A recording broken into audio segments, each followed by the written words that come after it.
मार्च 2025 ला मी महाराष्ट्राच्या विधानसभेमध्ये एक लक्षवेधी आणली होती, ज्याच्यामध्ये ॲनालॉग चीज आर्टिफिशियल पनीर याच्या विक्री संदर्भातले काही महत्त्वाचे मुद्दे समोर आणले होते. आणि पनीर म्हणून आर्टिफिशियल पनीर किंवा ॲनालॉग चीज हे सर्रास बाजारामध्ये विकलं जातं, ही गंभीर बाब शासनाच्या आणि प्रशासनाच्या निर्देशनास आणून दिली होती. आणि त्या अनुषंगाने साधारण वर्षभरानंतर FDA ने एक अध्यादेश काढला, निर्देश काढले, ज्यानुसार 1 मे पासून सर्व आस्थापनांना जे पनीर विकतात त्यांना स्पेसिफाय, त्यांच्या मेनू कार्डमध्ये स्पेसिफाय करणं अपेक्षित होतं. त्या प्रत्येक आस्थापनेने आपल्या हॉटेलमध्ये एक बोर्ड लावला की वी डोंट सेल ॲनालॉग चीज, आम्ही ॲनालॉग चीज विकत नाही. पण वास्तव्य थोडंसं गंभीर आहे. मी काही स्ट्रिंग ऑपरेशन सुद्धा केले. मी अनेक मोठ्या फास्ट फूड जॉईंट्सचे व्हिजिट केले, त्यांचे सॅम्पल सुद्धा कलेक्ट केले आणि त्या सॅम्पलचे रिपोर्ट्स हे धक्कादायक आलेले आहेत. आज सुद्धा मोठ्या प्रमाणावरती हे आस्थापना ॲनालॉग चीज वापरतात. मी आज सकाळी FDA मंत्री आदरणीय नरहरी झिरवळ साहेबांची भेट घेतली. अन्न व औषध प्रशासनाचं खातं त्यांच्याकडे आहे आणि त्यांनी मला आश्वासित केलंय की येणाऱ्या काही दिवसांमध्ये ते तात्काळ ॲनालॉग चीज किंवा डेअरी ॲनालॉग वरती हे पूर्णतः महाराष्ट्रामध्ये 1 वर्षासाठी बंदी आणण्याच्या तयारीत आहे. माझी मीडियाला अतिशय महत्त्वाची विनंती आहे, कारण मागे ज्यावेळेस मी हा प्रश्न उठवला होता आणि प्रश्न उठवल्यानंतर हा प्रश्न जरी मी उठवला असला तरी याच्यामध्ये सगळ्यात मोठं योगदान हे मीडियाचं आणि सोशल मीडिया इन्फ्लुएन्सरचं आहे. यांनी सगळ्यांनी हा मुद्दा उचलून धरल्यामुळे गेल्या 1.5 वर्षामध्ये आपण इथपर्यंत पोहोचलेलो आहोत. आता आपण शेवटच्या टप्प्यामध्ये आलेलो आहोत. म्हणजे एक म्हण आहे की right people, right time for right cause. ज्यावेळेस एकत्र येतात त्यावेळेस मोठे निर्णय होतात. आजच्या परिस्थितीला हा कॉज तर राईट आहे हे कोणी सांगू शकतं. त्याचबरोबर आता लोकही योग्य आलेली आहेत. या राज्याचे संवेदनशील मुख्यमंत्री हे सुद्धा अग्रेसर आहेत. त्यांची सुद्धा त्या ठिकाणी आम्हाला परवानगी आहे, सकारात्मकता आहे.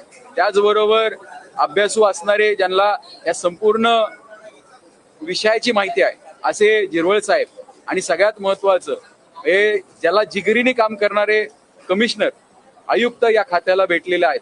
त्यांच्याकडनं सुद्धा माझी अपेक्षा आहे. कारण जो आपण पाहिला 2006 मध्ये एक FDAचा ऍक्ट आला होता आणि त्या 6च्या ऍक्टमध्ये साधारण 23 ऑगस्ट 2006 ला या ऍक्ट मध्ये तरतूद करण्यात आली. त्यानुसार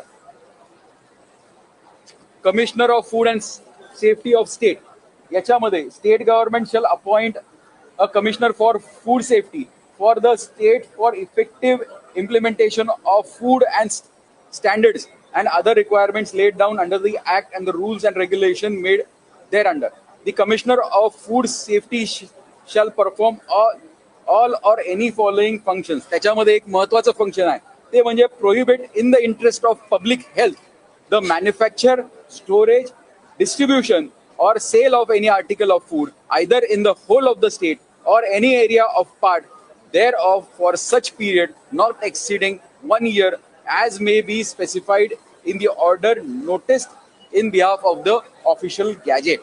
माझी ह्या कायद्याच्या अंतर्गत आयुक्तांना एक विनंती आहे. मी एक पत्र सुद्धा मंत्री महोदयांना दिलंय आणि त्यांनी मला आश्वासित केलेलं आहे की आम्ही याच्यावरती बंदी आणू. कारण जर सगळे आस्थापना म्हणतात की आम्ही ॲनालॉग चीज विकत नाही तर त्याला बंदी आणायला आपल्याला काहीच हरकत नाही. दुर्दैव असं आहे की मध्ये मी जे स्ट्रिंग ऑपरेशन केलं होतं त्या ऑपरेशन नुसार म्हणजे एक धक्कादायक अहवाल माझ्यासमोर आलेला आहे. म्हणजे मी 2 लॅब्सला दिलं होतं, एक सरकारी लॅब होतं आणि एक खाजगी लॅब होतं आणि दोन्हीचे रिपोर्ट हे धक्कादायक होते की चांगले जे मोठे आस्थापना ज्यांना आपण असं समजतो, आपल्या मुलांना घेऊन आपण फास्ट फूड खायला घेऊन जातो, पिझ्झाज असतील, बर्गर्स असतील, त्या ठिकाणी सुद्धा ते पनीर न वापरता ॲनालॉग चीज वापरतात. आणि याच्यापेक्षा पुढे धक्कादायक बाब म्हणजे ते चीज सुद्धा वापरत नाही, ते नॅचरल चीज सुद्धा वापरत नाहीत, ते ॲनालॉग चीज त्यांच्या संपूर्ण सगळ्या पदार्थांमध्ये वापरतात. हे रिपोर्टमध्ये सिद्ध झालेलं आहे. माझी अर्धा तास चर्चा या विषयासंदर्भातली स्वीकृत झालेली आहे. अर्धा तास चर्चा त्या दिवशी होईल त्यावेळेस मी हे सगळे रिपोर्ट्स पटलावरती ठेवणार आहे. माझी तत्पूर्वी आयुक्तांना एक विनंती आहे की तात्काळ आपण ॲनालॉग, डेअरी ॲनालॉग या सर्व पदार्थांवरती आपल्या अधिकारामध्ये आपण बंदी आणावी. आमची अपेक्षा आहे, इच्छा आहे आणि खात्री आहे की तुकाराम मुंढे साहेब हे नक्कीच याच्यामध्ये मार्ग काढू शकतात. माझी मीडियाला आणि सोशल मीडियातील सर्व इन्फ्लुएन्सर्सला एक विनंती आहे की हा लढा काही माझ्या एकट्याचा नाहीये, हा लढा जनहिताचा आहे, हा जन आरोग्याचा आहे. आपण सगळ्यांनी जसं मागे याला महत्व दिलं होतं, परत एकदा जर महत्व दिलं तर येणाऱ्या काळामध्ये नक्कीच बंदी झाल्याशिवाय राहणार नाही याची मला खात्री आहे. धन्यवाद.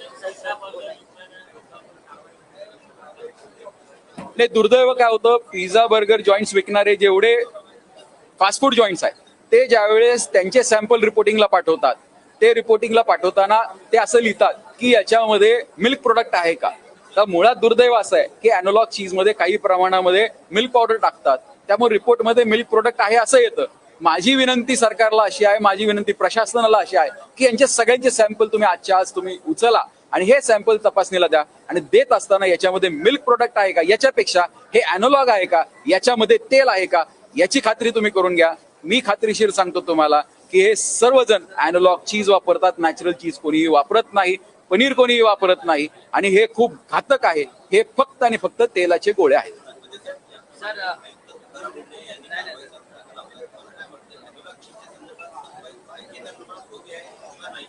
नाही, मुळात कायद्यामध्ये काही त्यांच्याकडे अधिकार दिलेले आहेत, त्या अधिकारांचा ते योग्य वापर करतील अशी मला खात्री आहे. त्यासाठी संधी देऊ आणि मुळात कायद्यानुसार त्यांना अधिकार आहेत ना. कायदा क्लिअर सांगतो की commissioner has the right to prohibit sale, production, manufacturing सगळं ते प्रोहिबिट करू शकतात. त्यामुळे त्यांनी त्यांच्या अधिकाराचा पुरेपूर वापर करावा.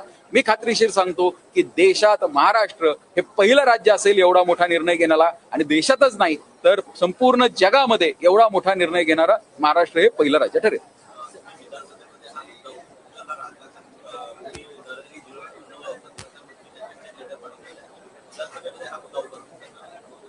नाही, माझा आहे अर्धा तास चर्चा माझी स्वीकृत झालेली आहे. ज्यावेळेस ती बॅलेटमध्ये निघेल त्यावेळेस नक्कीच त्याच्यावरती चर्चा केली जाईल.